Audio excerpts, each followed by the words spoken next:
ঠিক এইভাবে আপনি সালাম করলেন, এরপরে কি মুসাফা আমাদের মধ্যে কম, বিশেষ করে বাংলাদেশি যারা আমাদের মধ্যে কম মুসাফা, পাকিস্তানির মধ্যে আলহামদুলিল্লাহ এটা তার মধ্যে বেশি মুসাফা। যেটা এই মুসাফার মাধ্যমে কী হচ্ছে যে আপনার গুনাহ আরও মাফ হচ্ছে, গুনাহ মাফ হচ্ছে। আর এই সময় দোয়া করবেন ইয়াফিরুল্লাহু লানা ওয়া লাকুম, যে আল্লাহ তাআলা আমার গুনাহ এবং তোমার গুনাহ মাফ করে দেন। হাদিসের মধ্যে আসছে যে আপনার পৃথক হওয়ার আগে আল্লাহ তাআলা এই দোয়া কবুল করিয়া গুনাহ মাফ করে দেন। তো আর কী বললাম আমরা, এক মুসলমানকে আমরা কী করবো? সালাম করবো। এক মুসলমান কী করবো? সালাম করবো আর মুসাফা করবো। এগুলো আমরা ইসলাম শরীয়ত এটা। আর বেশ কিছুদিন পরে যদি দেখা হয় 2 মাস পরে 3 মাস পরে, তখন গিয়া মুআনাকা, তখন কী করবেন? মুআনাকার সময় হুজুর দোয়া পড়তেন আল্লাহুম্মা মুহাব্বতি লিল্লাহি ওয়া রাসূলি, আল্লাহ রসুলের উসিলায়, আল্লাহ রসুলের জন্য আমাদের মহব্বত আল্লাহ তাআলা আরও বৃদ্ধি করে দেন। এইভাবে যে কোনো কাজ আপনি করবেন, মানে নেকির কাজ ছোটো হইলেও এটাকে অবহেলা করতে নাই, আর বদির কাজ ছোটো হইলেও এটাকে ছোটো মনে করা ঠিক না, বড় মনে করা দরকার। তো আমরা এই যে আলোচনা করলাম, আল্লাহ পাক রব্বুল আলামিন আমাদের সবাইকে এই সূরা যেটা এটাকে বোঝার তৌফিক দান করুন। আর যখনই আপনি সূরা বুঝিয়ে পড়বেন, নামাজের মধ্যে খেয়াল করে পড়বেন। আমি আপনাদেরকে বারবার ওই জিনিসটা বুঝাইতেছি যে প্রত্যেককে আপনার নামাজের ভিতরে যা কিছু পড়েন একেবারে ইন্নী জাহাতু ওয়াজহিল্লাহি থেকে শুরু করিয়া একেবারে আসসালামু আলাইকুম রহমতুল্লাহ পর্যন্ত এই জিনিসগুলো বোঝার চেষ্টা করেন। কিয়ামতের দিন জবাব দিতে পারবেন না যে আপনি কী পড়লেন নামাজ। 40 বছর ধরে নামাজি, 30 বছর ধরে নামাজি, 20 বছর ধরে নামাজি, 10 বছর ধরে নামাজি, কিন্তু আপনি জানেন না সূরা, আপনি জানেন না ইনজাতুর অর্থ, আত্মাহিয়াতুর অর্থ, সূরা বের আলার অর্থ, সূরা আসিমের অর্থ, এগুলো শেখার চেষ্টা করুন। আল্লাহ পাক রব্বুল আলামিন সবাইকে এই সূরা বোঝার তৌফিক দান করুন। আসুন আমরা সবাই মিলিয়ে আবার তিলাওয়াত করি। বিসমিল্লাহির রহমানির রহিম। ইযা যুলজিলাতিল আরদু জিলজালাহা ওয়া আখরাজাতিল আরদু আথqalaha ওয়া ক্বালাল ইনসানু মা লাহা ইয়াওমাইযিন তুহাদ্দিসু আখবারাহা বিআন্না রাব্বাকা আওহা লাহা يومئذ يصدر الناس أشتاتا ليروا أعمالهم فمن يعمل مثقال ذرة خيرا يره ومن يعمل مثقال ذرة شرا يره। এমন রাখবেন এই সূরা কতটুকু অর্ধেক, নিসফুল কোরআন। صلى الله على سيدنا مولانا محمد وعلى آله وأصحابه وسلم وصلى الله على سيدنا مولانا محمد وعلى آله وأصحابه وسلم وصلى الله على سيدنا مولانا محمد وعلى آله وأصحابه وسلم। আমরা দুয়ার পরে এখানে আবার ওই সূরা কালামগুলো শুদ্ধ করা শুরু হইব। আপনারা যারা শখ থাকে, ইচ্ছা থাকে, আপনারা বলার চেষ্টা করবেন। আল্লাহুম্মা আমিন। আলহামদুলিল্লাহি রাব্বিল আলামিন, আসসালাতু ওয়াসসালামু আলা সাইয়্যিদিল মুরসালিন ওয়া আলা আলিহি ওয়া আসহাবিহি আজমাইন। আল্লাহুম্মা রাব্বানা যালামনা আনফুসানা ওয়া ইল্লাম তাগফির লানা ওয়া তারহামনা লানাকুনান্না মিনাল খাসিরিন। ربنا فاغفر لنا ذنوبنا وكفر عنا سيئاتنا وتوفنا مع الأبرار. ربنا اغفر لنا ذنوبنا وإسرافنا في أمرنا وثبت أقدامنا وانصرنا على القوم الكافرين. يا الله يا أرحم الراحمين يا پروردگار، আমরা কয়েকজন গুনাহগার বান্দা আসরের জামাত পড়ি আল্লাহ তোমার কালামের আল্লাহ সানা করছি। আল্লাহ আমরা জিন্দগির तमाम খতা কুসরে তুমি মাফ ফরমাও। আল্লাহ জীবনের সমস্ত গুনাহ খাতারে তুমি মাফ ফরমাও। আস্তাগফিরুল্লাহ ইন্নাল্লাহ গফুরুর রহিম। আস্তাগফিরুল্লাহ ইন্নাল্লাহ গফুরুর রহিম। হে আল্লাহ তুমি কোরআনের মধ্যে ফরমাইছো যেটাই পরিমাণ যদি গুনাহ করি থাকি এগুলো দেখতে হবে। আল্লাহ আমরা গুনাহ তুমি মাফ করে দাও। আল্লাহ যত কিসমত সগীরা কবিরা আল্লাহ ছোট বড় আল্লাহ যত কিসমত গুনাহ করছি শিরক বেদাত সমস্ত গুনাহ তুমি মাফ ফরমাও রব্বুল আলামিন। আমরা জিসমানি রুহানি জাহিরি বাতিনি বেআরামের শিফা আজিলা কামিলা নাইত ফরমাও। আল্লাহ আমরা আর যত বেআরাম অপারেশন করে বাইরে দেশে বিদেশে হসপিটালে আল্লাহ তুমি तमाम বেআরাম হলে বেআরাম শিফা আজিলা কামিলা নাইত ফরমাও। হ্যাঁ আল্লাহ রুয়ে জমিনের মধ্যে যত মুসলমান গুজি সবাই তুমি মাফ ফরমাও। আল্লাহ খাস করে আমরা মা বাপরে তুমি মাফ ফরমাও। اللهم اغفر لنا ولوالدينا رب ارحمهما كما ربياني صغيرا। আল্লাহ আমরা মাফি আমরা ছোটবেলায় যেরকম মায় মহব্বত করে লালন পালন করছেন আল্লাহ তুমি এখন তাদের মহব্বত ফরমাও। আল্লাহ কিছুদিন পরে আমরা মুর্দ হয়ে যাইমু কবরবাসী হয়ে যাইমু এই কথারে বারবার স্মরণ করার তৌফিক ইনায়েত ফরমাও। আল্লাহ আমরা औलाद হলে আমরা বাচ্চান তাই মুসলমান হিসাবে লালন পালন করার তৌফিক ইনায়েত ফরমাও।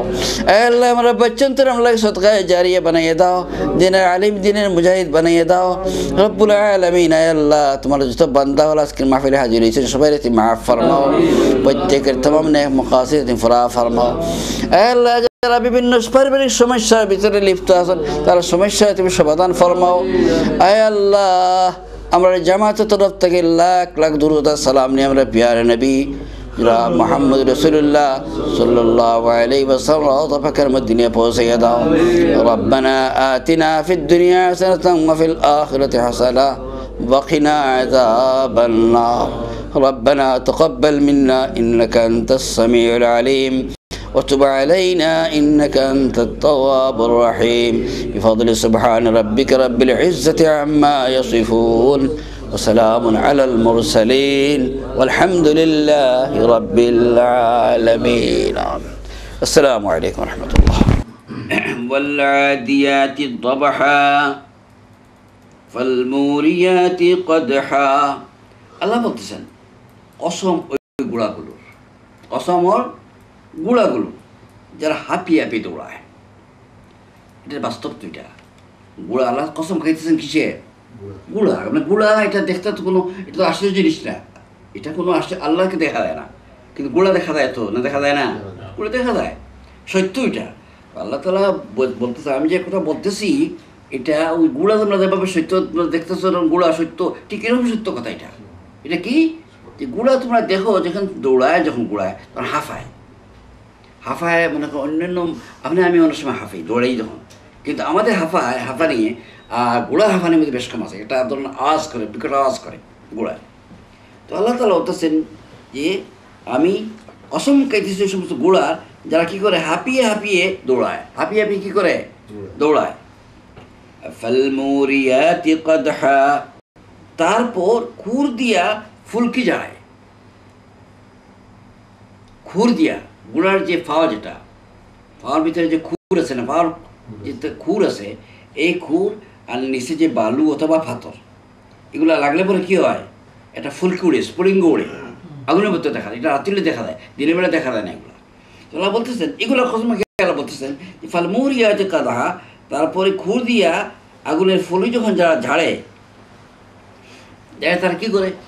আল্লাহ বলতেছেন ফালমুগীরাতি সুবহা, আর খুব সকালেই তারা হামলা করে, খুব সকালবেলা তারা কী করে হামলা করে। ফালমুগীরাতি সুবহা, সকালবেলা হামলা করে। এই যে কথাগুলো আপনারা বুঝতে একটু অসুবিধা হইতেছে, মানে এই আয়াতগুলো কঠিন, এমনিতেই কঠিন, পড়তে যখন সুন্দর আছে কিন্তু পড়তে অর্থ কঠিন। অর্থটা হচ্ছে এই যে আরবের সমাজের সিস্টেম ছিল তারা যে কোনো একাত্র যদি কোনো গ্রামে যদি আক্রমণ করতে হইতো তাহলে তারা রাত্রিতে গোড়ায় সফর করে চলে যেত, আর গিয়া ওই যে গ্রামে তারা আক্রমণ করবে এই গ্রাম থেকে দূরে থাকবে তারা রাত্রিবেলা।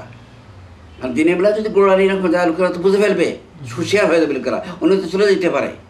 এই জন্য তারা রাত্রিবেলা গোড়া নিয়ে সফর করতো, আর দিনের বেলা সকাল হয়েছে তারা কী করতো আক্রমণ করে দিত।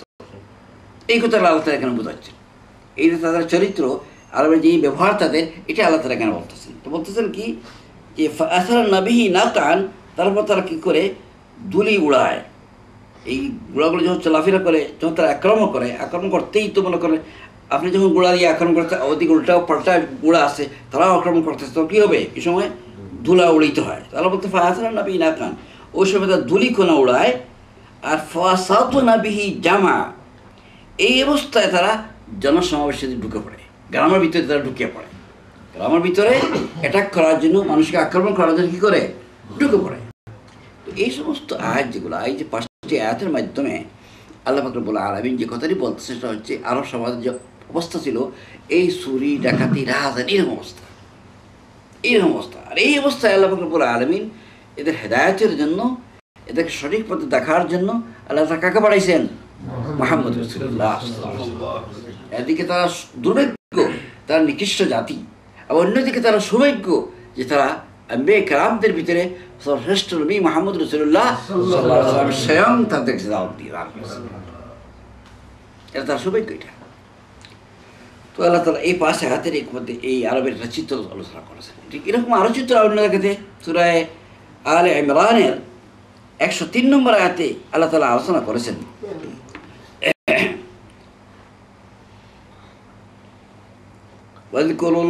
واذكروا إذ كنتم أعداء فألف بين قلوبكم فأصبحتم بنعمته إخوانا وكنتم على شفا حفرة من النار فأنقذكم منها। আলে ইমরান এই আয়াতের ভিতরে আল্লাহ তাআলা আরেকটা ওই রকমের চিত্র আলোচনা করতেছেন কি, ইহা আরবের লোকেরা আজকে তোমরা মুসলমান হয়ে গেছো। এটা মদিনা, সেখানে বলছে আল্লাহ আজকে তোমরা মুসলমান হয়ে গেছো আরবের লোকেরা। তোমরা একটা চিন্তা করে দেখো, কিছুদিন আগে তোমাদের অবস্থা কী ছিল? কী ছিল তোমাদের? একে অন্যের দুশ্মন, এক গ্রুপ আর গ্রুপ দেখতে পারো না, এক কোম আর কোমে দেখতে পারো না, এরকম তোমার ভিতরে হিংসা বিদ্বেষে পড়তে ছিল তোমাদের ভিতরে। কিন্তু আল্লাহ পাক রব্বুল আলামিন মেহরবানি করে তার নবী মুহাম্মদ সাল্লাল্লাহু আলাইহি ওয়াসাল্লাম পাঠাইছেন, আর তার উসিলায় তোমাদের ভিতরে কী হয়েছে? ফাআল্লাফা বাইনা কুলুবিকুম ফাসবাহতুম বিনি'মাতিহি ইখওয়ানা। তোমরা বাই বাই হয়ে গেছো আজকে। হুজুর আকরাম সাল্লাল্লাহু আলাইহি ওয়াসাল্লাম উসিলা থেকে হয়েছে না এমনি তো হয়েছে? হ্যাঁ, কি বলেন আপনি? হুজুরেরই এই দাওয়াতের কারণে, কাজ করার কারণে এগুলো হয়েছে। এরপরে আল্লাহ বলতেছেন যে তোমার অবস্থাটা এই পর্যায়ে গেছিল, আরবদের অবস্থা বলা হচ্ছে, কুনতুম আলা শাফা হুফরাতিন মিনান নার, তোমরা একেবারে অগ্নিকুণ্ডের একেবারে মুখে গিয়ে পৌঁছে গেছিলে। কুনতুম আলা শাফা হুফরাতিন মিনান নার, মানে আগুনে একেবারে মুখের মধ্যে পৌঁছে গেছে। ফানকাযাকুম মিনহা, সেখান থেকে মুহাম্মদ রাসূলুল্লাহ সাল্লাল্লাহু আলাইহি ওয়াসাল্লাম তোমাদেরকে কি করেছেন? টানিয়া বাইরে, মানে তোমাদেরকে বাঁচাইছেন, আগুনে পড়তে দেন নাই মুহাম্মদ সাল্লাল্লাহু আলাইহি ওয়াসাল্লাম। এই হচ্ছে আরবের চিত্র। তো আরবের ভিতরে সবচেয়ে খারাপ অবস্থা ছিল আরবে, আর বাকি তো সব দিনের অবস্থা খারাপ ছিল। তো আল্লাহ তাআলা এই প্রথম 5 আয়াতে এই আলোচনাগুলো করতেছেন যে মানুষ যখনই আখিরাতকে বলে দেয়, মানুষ যখনই মনে করেন আল্লাহ আখিরাতের জিন্দেগির কথা বলে দেয়, তখনই মানুষ সমস্ত অন্যায় অত্যাচার জুলুমগুলো করে। আচ্ছা, এই 5 আয়াতের পরে 6 নম্বর আয়াতে আল্লাহ বলতেছেন মানুষের চরিত্র বলতেছেন। আর চরিত্র কি চরিত্র? ইন্নাল ইনসানা লিরাব্বিহি লাকানুদ। এর তো কি আল্লাহ বলতেছেন নিশ্চয়ই মানুষ তা রবের বড় অকৃতজ্ঞ। সুবহানাল্লাহ, আল্লাহ কি বলতেছেন যে মানুষ তার রবকে আল্লাহ তার রবের বড় অকৃতজ্ঞ।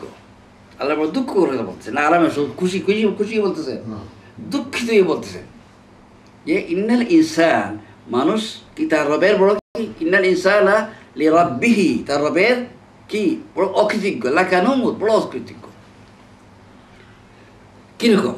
আপনি দেখেন আপনাকে মানুষ বানিয়েছেন কে? আল্লাহ। আল্লাহ ইচ্ছা করলে আপনি বিড়াল বানাইতে পারতেন না? এটা যদি আপনি বুঝেন যে আল্লাহ তাআলা আমাকে বানাইছেন, তাহলে তো আপনার আল্লাহ অনুগত হওয়া দরকার।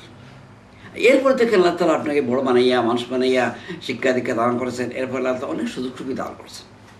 সুযোগ সুবিধা আমাকে সবাইকে সমান দেন নাই, কিন্তু সুযোগ সুবিধা দিচ্ছেন তো। মনে করেন আমরা এগিয়ে মসজিদে যারা আছি তাদেরকে আমরা সুযোগ দিচ্ছেন কিনা? বাংলাদেশে এই সুযোগ আমরা যতটা পাইছি, আমি প্রায় বলে থাকি আপনাদেরকে যে এই বাংলাদেশ থেকে এই দেশে আসার যে সুযোগ আমরা পাইছি, এটা একটা নিয়ামত না? এক দৃষ্টিকোণ থেকে বহুত বড় নিয়ামত। আজকে যদি লাইসেন্স খুলে দেওয়া যায় যে বাংলাদেশ থেকে ইংল্যান্ডে আসতে কোনো অসুবিধা নাই, কজন টিকবে বাংলাদেশ? বলেন না আপনি? মিনিস্টার থেকে শুরু করি আর ডিসি বিসি যেগুলো আছে, কোটা থাকবে? একটা থাকবে না, সব চলে আসতে চাইবে। কিন্তু এটা সম্ভব হবে? এটা কোনো দিন সম্ভব হবে না। কিন্তু এখন আপনি যে আসেন, এমন এক দেশে আসছেন, দেখেন আপনি আপনার আমার দেশের তুলনায় কত উন্নত দেশ, কত ভালো দেশ, যেখানে না খাইয়া মরার কোনো উপায় নেই। না ইয়া মরফা আছে বলেন, কাম করতে পারেন না গরু ফসাই দিবে। এই লেবারকে স্নান করতে পারে না গড়ে তারা বই ফসাই দিবে। আগে বই ফসে, এখন বই লাগে না, এখন কি আপনার অ্যাকাউন্টে টাকা পয়সা আছে, মেহরবানি করিয়া আপনার ইচ্ছা মতো আপনি 2-3 মাস পরে গিয়ে উঠিয়া বস খরচ করবেন। এই যে সুযোগ সুবিধা, ডাক্তারি বাক্তারি যত কিছু চিকিৎসা সুবিধা দুনিয়ার ভিতরে এসছে, কোনো বেস্ট কান্ট্রি দুনিয়াতে নাই, না আছে বলেন? যদি থাকতো তাহলে সারা দুনিয়া মানুষের দিকে তো আজকে সারা দুনিয়া, কেবল বাংলাদেশ আর পাকিস্তান না আর ইন্ডিয়া না, বরং সারা দুনিয়ার মানুষ এই দেশে আসবার জন্য ব্যবস্থা হয়ে গেছে। কিন্তু আপনি আমি কি বুঝে গেছি না? এটা আল্লাহ নিয়ামত কিনা বলেন? আল্লাহ এই নিয়ামত যদি আমরা শুকুর করি, যে আজকে খাওয়ার কোনো চিন্তা নাই, ফরার কোনো চিন্তা নাই, হ্যাঁ আপনি চয়েস করতে হবে মাছ দিয়ে খাইবেন না গোষ্ঠ দিয়ে খাইবেন। এই ছোটো মাছ বড় মাছের মুসলাও নাই আপনার। আর বাচ্চারা তো কি আপনার মাছ খাই না, বাচ্চারা তারা তখন মাছের গন্ধ মনে করে, তারা মনে তারা গোষ্ঠ খাবে। তো এই অবস্থায় অথচ বাংলাদেশে আপনাকে দেখেন অনেক অনেক পরিবারের ভিতরে মাসও নয় বৎসরের ভিতরে হয়তো 5-3 তার গোষ্ঠ জুটতেছে না, বাইকে ফিরতেছে না সে। আল্লাহ পুরো আরামের এই যে বাকি যে সমস্ত নিয়ামত আপনাকে আমাদের কে দিচ্ছে, এগুলা আল্লাহ তাআলা নিয়ামত আর করছে। এই যে ফিলিং যেটা, এই এহসাস যেটা, অনুভূতি যেটা, এটা যত বেশি আপনার ভিতরে হবে আপনি কি আল্লাহওয়ালা হবেন, আল্লাহওয়ালা হবেন। আর যত বেশি আপনি ভুলে দেবেন আপনি অকৃতজ্ঞ হবেন। যত বেশি ভুলে দেবেন কি হবেন, আপনি অকৃতজ্ঞ হবেন, অকৃতজ্ঞ হবেন। তো আল্লাহ বলতেছেন দুঃখ করি, ইন্নাল ইনসানা লিরাব্বিহি লাকানুদ, মানুষের অবস্থা কি, যে মানুষ তার পরবর্তীকারে বড় কি, বড় অকৃতজ্ঞ, বড় নিমক হারাম। অকৃতজ্ঞ অর্থ কি, নিমক হারাম। আল্লাহ তাকে বলতেছেন ওয়া কানাল ইনসানু কাফুরা, ওই কি অর্থ? আল্লাহ বলতেছেন সূরা বনী ইসরাঈলে ৬৭ নম্বর আয়াতে মানুষ বড় অকৃতজ্ঞ, বুঝুক এটা খুশি বলতেছেন মানুষ, আল্লাহ তো এত নিয়ামত এত কিছু দিছে, কিন্তু আমাদের অবস্থা কি? আমি চিন্তা করে দেখি আমাদের অবস্থা কি। আল্লাহ তাআলা দেওয়ার পরেও আমরা কুল খারাপ কাজটা বাকি রাখতেছি। গান বাজনা টেলিভিশনে যত কিছু আছে এটা এনাফ কিনা বলেন? টেলিভিশনে যা কিছু আছে খাবাসতি, এটা কম না বেশি বলে বলেন না? কবি টেলিভিশনে এমন সব খাবাসতি আছে সীমার বাইরে, ছেলে মেয়ে মা বাবার সাথে গিয়ে দেখা সম্ভব না। এরপরে আমাদের ফের পড়তেছি না, বাংলাদেশ থেকে আমরা নর্থ থেকে আনাইতেছি, নর্তকী গায়ক গায়িকা আনাইতেছি কিনা বলেন? আর সেখানে ভিড় কীরকম, এই তফসিল ক্লাস না, সেখানে ভিড়কে দেখেন আপনি, আল্লাহ দাঁড়াইয়াও টিকিট পাইতেছে না, দাঁড়াইবারও টিকিট চাই, অবশ্যই এরকম ভিড়। এরা কারা? এরা মুসলমান নাকি বলেন? এটা না হিন্দু, এরা মুসলমান, মেজরিটি ভাস্ট মেজরিটি মুসলমান। এরা আপনার বংশধর, আপনার আত্মীয় স্বজন। এটা আলোচনা করতেছি এটা ক্রিটিসাইজ করার জন্য না, আপনার আমার দায়িত্ব আছে এদের প্রতি। এরা হয়তো বুঝতেছে না, এরা দেওয়ানো হয়ে গেছে, পাগল হয়ে গেছে। এই দেশে আসার পরে মানুষ হুশ ঠিক থাকে না, একদিকে পয়সা আর একদিকে সুন্দরী, এই দুই জিনিস দেখার পরে আর মানুষ হুশ ঠিক থাকে না। হুশ ঠিক রাখিবার জন্য আল্লাহ তাআলা আপনাদের মতো আমাদের মতো কিছু লোককে দুনিয়ায় পাঠাইছে। আজকে আপনারা এই দেশে মনে করে আলিম ওলামাদের অনেক ভুল ত্রুটি আছে, দুর্বলতা আছে, তো কোনো সন্দেহ নাই। কিন্তু এরপরে যদি বাংলাদেশ থেকে আলিম ওলামারা এই দেশে না আসতেন, এই দেশ কী হইতো? কী হলো বলেন, চিন্তা করেন। আমি যখন আসছি আমাকে আইসা আপনারা আইসা বলতেন, আইসা মানে আপনারা আসিয়ে তো এখন নামাজ রোজা মসজিদগুলো আমরা কিছু পাইতেছি। আমরা তো প্রথম দিকে আসছি এইগুলো জানি না। আমরা তো শনি রবিবার আসলেই ডাইন বগলে এক ইংলিশ আর বাম বগলে আর এক ইংলিশ লইয়া আমরা চক্কর আর মৌজ করছি। আল্লাহ মাফ করুন, নাউজুবিল্লাহ এই অবস্থা মুসলমানরা। এখন এই যে আপনি আজকে বছর কোন পর্যায়ে গেছে? আজকে আলহামদুলিল্লাহ আপনি যতবার আলহামদুলিল্লাহ আমরা শেষ না, আমরা বাংলাদেশকে টিঙ্গেই দাঁড়াইতেছি। বলেন মাদ্রাসা মসজিদ স্কুল দিনী মাদ্রাসা দিনী কলেজ কিসের কমতি আছে বলেন আপনি? হ্যাঁ, মসজিদ তো আগে ছিল শহর একটা ছিল না, এখন স্ট্রিটে মসজিদ, প্রত্যেকটা স্ট্রিটে মানে রাস্তায় বড় বড় রাস্তায় মসজিদ হইতেছে। কোনো জায়গাতে হয়তো ইন্ডিয়ান, কোনোটা পাকিস্তান, কোনো জায়গাতে এটা মসজিদ হইতেছে। এগুলো সব খেলা নিয়ামত, মানুষের পরিশ্রমের ফল। এগুলো এমনি তো হয় নাই, মানুষের পরিশ্রমের কীগুলা রেজাল্ট, এগুলো ফল এগুলা। তো আল্লাহ তাআলা বলতেছে যে মানুষ কি বড় অকৃতজ্ঞ, মানুষ এগুলো ভুলে যায়। আল্লাহ নিয়ামত কী করে মানুষ ভুলে যায়। আরেক আয়াতে আল্লাহ বলেছেন ওয়াল আসর ইন্নাল ইনসানা লাফি খুসর। আল্লাহ তাআলা যুগের কসম খেয়ে বলতেছেন যে সমস্ত মানুষ ধ্বংসের পথে। সমস্ত মানুষ কোন পথে? ধ্বংসের পথে। কেবল 4টা গুণ যাদের ভিতরে আছে তারা ধ্বংসের পথে নয়। কয়টা গুণ? 4টা গুণ। কি কি? ইল্লাল্লাযীনা আমানু ওয়া আমিলুস সালিহাতি ওয়া তাওয়াসাউ বিল হাক্কি ওয়া তাওয়াসাউ বিস সাবর। একটা হচ্ছে ঈমান, একটা গুণ কি? ঈমান। 2 নম্বর হচ্ছে আমলে সালেহ, নেক কাজ। আর 3 নম্বর গুণ হচ্ছে তাওয়াসি, মানুষকে আল্লাহর দ্বীনের দিকে দাওয়াত দেওয়া। মানুষকে কি করা? আল্লাহর দ্বীনের দিকে দাওয়াত দেওয়া। মসজিদ হলেই হবে না, আল্লাহর দ্বীনে দাওয়াতি কাজ থাকতো। ওই যে আমরা এখানে বসছি, এটা দাওয়াতি কাজ। দাওয়াত দেওয়া হয়েছে, অ্যানাউন্সমেন্ট করা হয়েছে, আপনারা বলা হয়েছে, আপনারা হাজির হয়েছে। এর মধ্যে ইসলাম প্রসারের সুযোগ হইতেছে এটা। আর অথবা সবে এরপর আমাকে বিভিন্ন সময় বিভিন্ন মুসিবত আসতে পারে। এই সময় কী করতে হবে? সবর করতে হবে। তো আল্লাহ তাআলা বলতেছেন যে সমস্ত মানুষ ধ্বংসের পথে, কেবল এই 4 গুণ যাদের ভিতরে আছে তারা কি নাই? ধ্বংসের পথে নাই, এরা উন্নতির পথে, এরা সঠিক পথে, ভালো পথে এরা আছে। তো আল্লাহ তাআলা বলতেছেন কি এখানে? ইন্নাল ইনসানা লিরাব্বিহি লাকানুদ, যে মানুষ কি? অকৃতজ্ঞ। আপনি আমি যাচাই করতে হবে, আপনি চিন্তা করতে হবে যে আল্লাহ তাআলা আমাদেরকে কোথায় নিয়ে আসছে। টাকা পয়সা, শিক্ষা দীক্ষা সব দিক দিয়ে আমরা কোথায় নিয়ে আসছি? সব তো নিয়ে আসছে। পরিশ্রম আপনার করেছে কি? পরিশ্রম করার যোগ্যতা কে দান করেছে? শুধু সুবিধা ফ্যাসিলিটি কে দিচ্ছে? এটা আল্লাহ করে। সুতরাং আপনি চিন্তা ভাবনা করবেন, যত বেশি করবেন আপনি, আপনার ভিতরে চেতনা সৃষ্টি হবে, আপনি আল্লাহ কি হবেন? সঠিক গোলাম হবেন। পরবর্তী আয়াতে আল্লাহ বলতেছেন ওয়া ইন্নাহু আলা যালিকা লাশাহীদ। আল্লাহ বলেন যে এই যে মানুষ যে অকৃতজ্ঞ, তার সাক্ষী নিতেই। ওয়া ইন্নাহু আলা যালিকা লাশাহীদ, সে নিজেই এটা সাক্ষী, নিজেই এটা সাক্ষী। তার আমল, তার চরিত্র সব কিছু সাক্ষী দিবে। আর দুনিয়াতে সাক্ষী নাও দেয়, তাহলে কিয়ামতে সাক্ষী দিবে। কিয়ামতে আপনাদের যারা আছে, মানুষের বলা হবে, জিজ্ঞাসা করা হবে, আবুল তাবুল মিথ্যা কথা বলবে। দুনিয়াতে মানুষের মিথ্যা অনেকে বলেছে, আর আখিরাতে আল্লাহর সামনে গিয়ে কী করবে? মিথ্যা বলা শুরু করবে। তো আল্লাহ বলবেন কি? মুখকে বন্ধ। মুখকে বলে যে মুখ তুমি বন্ধ হয়ে দাও, তোমার ফাইজলামের দিন শেষ। তখনই আল্লাহ তাআলা নির্দেশ করবেন হাতকে, এরপরে কানকে, চক্ষুকে, চামড়াকে, সব কিছুকে। কোরআন আল্লাহ বলেছে সূরা ইয়াসিনের ভিতরে, আল-ইয়াওমা নাখতিমু আলা আফওয়াহিহিম ওয়া তুকাল্লিমুনা আইদিহিম ওয়া তাশহাদু আরজুলুহুম বিমা কানু ইয়াকসিবুন। মানুষ তার হাতের সাথে কথা বলবেন, পায়ের সাথে কথা বলবেন, পা বলে দিবে, হাত বলে দিবে আপনি আমি কী কাজ করছি। আজকের মধ্যে আসছে, কোরআনের মধ্যে আসছে যে মানুষের যে চামড়া, এই চামড়া পর্যন্ত কেমন বলে দিবে যে আল্লাহ আমাকে দিয়ে আপনার বন্ধু এই কাজ করেছে। তখন মানুষ বলবে, এই চামড়া তোমাকে খাওয়ার জন্য, হৃষ্টপুষ্ট রাখার জন্য কত ভালো ভালো তেল মালিশ করলাম, আর কত ভালো ভালো খাদ্য খেলাম, আজকে তুই আমার বিরুদ্ধে সাক্ষী দিচ্ছিস। তো সে বলে আমি কী করব?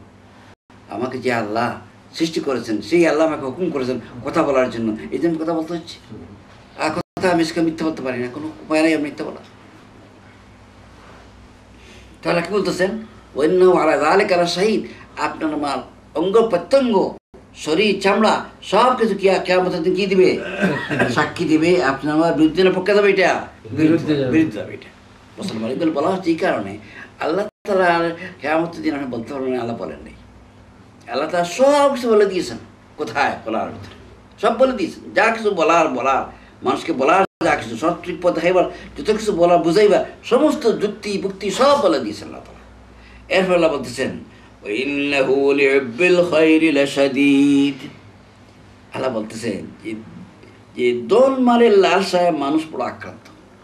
ইন্নাহু লিহুব্বিল খায়রি, খায়র মানে বলা হয় ধন সম্পদকে। ধন সম্পদ, আর এই ব্যাপারে আল্লাহ বলতে কি এই ধন সম্পদের ব্যাপারে মানুষ অবস্থা কি? লাশাদীদ তো খুব বেশি কাতর। মানে এই 2 পয়সা যদি কোনো দিকে লাভ দেখে আর হুঁশ ঠিক নেই। আমাদের অবস্থা তো আলহামদুলিল্লাহ বহুত অনেক ভালো। ইংলিশের অবস্থা কি? যদি শুনে দেখাম ওই মার্কেটও একটা ফেরি কমাইছে, একটা দাম থেকে একটা ফেরি কমাইছে, সকালে উঠিয়া কিসের নাস্তা বাস্তা সব পালে দৌড়াইতেছে, এই ফেরি কমাইয়া কীরকম দেখা চিন্তা, কীরকম মহব্বত। আর আমাদের অবস্থা তো কম না। আমাদের লোকেরা তো 2 শিফটে কাজ করে থাকে। এক শিফট সকাল থেকে রাত্রে, আর সকাল থেকে দিনে, এই দিনে রাত্রে 2 শিফটে মারছে। চিন্তা করে আপনি 2 শিফটে মাসে কাজ করছে। হ্যাঁ এরা আফসোস করতেছে আজকে। এরপরে কি লাভটা কি হয়েছে? এদের কোথায় নামাজ, কোথায় আরাম, আয়াস, কিচ্ছু নেই। না আল্লাহ না দুনিয়া কোনো কিছু নাই, জিরো কিছু কোনো রেজাল্ট নাই। তো আল্লাহ তাআলা বলতেছেন এই যে দুনিয়ার মহব্বত এটা মানুষকে আল্লাহতে দিছে, আপনি করবেন, প্রয়োজন করবেন, যত কিছু প্রয়োজন এটা করবেন, কিন্তু জন্য আপনি দেওয়ালা হবেন না। এই জন্য বুজুর্গ বুজুর্গানে দিন ওলামায়ে কেরাম বলেন যে দিনের মহব্বত যেটা এটা পকেটে রাখেন, দিলের ভিতরে টাকা দিবেন না, দিলের ভিতরে দুনিয়ার মহব্বত টাকা দিবেন না। কিন্তু আমাদের মহব্বত কোথায়? দুনিয়ার মহব্বত দিলের ভিতরে ঢুকে গেছে, দিলের ভিতরে ঢুকে গেছে। এই জন্য আরও আল্লাহ তাআলা আরও 2 জায়গাতে আল্লাহ তাআলা বলেছেন ওয়াতুহিব্বুনাল মাল হুব্বান জাম্মা। আল্লাহ আরেক জায়গায় বলতেছেন সূরা আল ফজরে আয়াত নাম্বার 20, আল্লাহ বলতেছেন যে ধন সম্পদের মায় তোমরা বড় বেশি কাতর। আরও জায়গা বলতেছেন মানে আমরা প্রেমিক বেহুশ বেফানা। আপনি দেখেন অবস্থা রাখতে মুসলমান, কোন মুসলমান জানে না মদ বিক্রি করা হারাম? বলেন, মুসলমানের জন্মগ্রহণ করেছে খেয়ে জানে মদ বিক্রি করা হারাম, সুদ খাওয়া হারাম। কিন্তু আজকে মুসলমান অবস্থা কি? কারো গড়ের মালিক আছে, 10টা ঘরের মালিক আছে, কেউ 20টা ঘরের মালিক আছে, কেউ কেউ আছে আমার যারা আমাদের 100 ঘরের উপরে মালিক, এবং সবটির সাথে সুদ সম্পর্কিত। আর সুদ কি পরিমাণ গুণা? মায়ের সবচেয়ে সুদের ভিতরে সবচেয়ে গুণা যেটা ছোট গুণা হচ্ছে কি, যে মায়ের সাথে জিনা করলে যে পরিমাণ গুণা হবে এটা সুদের 40 ভাগের 1 ভাগ। চিন্তা করা আপনি, হাদিস, অসংখ্য হাদিস, 1-2 হাদিস না, হুজুররা বলেছেন। কোরআন মধ্যে কি বলেছেন? কোরআন মধ্যে হুজুর বলে দিয়েছেন যে যে মানুষের সুদ খাইতেছে, সুদ দিতেছে, সুদে লেনদেন করতেছে, তার অবস্থা হচ্ছে সে আল্লাহর বিরুদ্ধে বিদ্রোহ ঘোষণা করছে, যুদ্ধ ঘোষণা করছে। এখন একদিকে যুদ্ধ ঘোষণা, আর দিকে নামাজ, একদিকে যুদ্ধ ঘোষণা, আর দিকে হজ, একদিকে যুদ্ধ ঘোষণা, আর দিকে রোজা রাখতেছে। কাজে রাখতেছে, রোজা রাখলেই তো হবে না, নামাজ পড়লেই তো হবে না, আপনার দেখতে হবে এটা কবুল হচ্ছে কিনা, আল্লাহর কাছে গ্রহণযোগ্য হচ্ছে কিনা, তা দেখতে হবে। তো আমি বলছিলাম যে এই যে দুনিয়ার মহব্বত, এই দুনিয়ার মহব্বতে আমরা কি ব্যস্ত হয়ে গেছি। আল্লাহ বলতেছে বান্দা তুমি যতই চেষ্টা